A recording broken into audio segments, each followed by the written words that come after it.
My name is Dee Anderson. I'm from the Anderson Alterations Academy, and today I want to share with you another one of my favorite products. This is transparent boning. I get it. It's ridgeline, so it's the sew-through. I want to show you a little bit about it and where I get mine. All right, here I am. This is ridgeline sew-in boning, but it's the transparent. Do you see how sheer that is?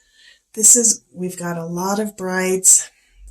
The designers are designing these dresses for them that have sheer bodices. No, they're just netting. The lining and the outside fabric are just netting with some lace strategically placed. And so you have to use this sheer boning on it.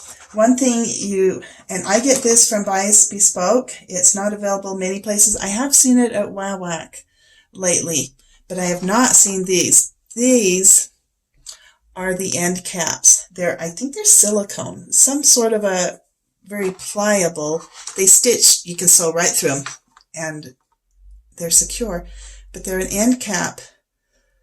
And because, ta-da, see how there's just sheer on that end, stitch it on. It's not like you can put a piece of fabric like we usually do over the end of these caps when we're trying to get a sheer look. And these little sheer end caps are vital. So make sure that you buy them. They're available at Bias Bespoke. I did not see them on WAWAC, but maybe they'll be coming soon. I might request that. But these end caps make all the difference.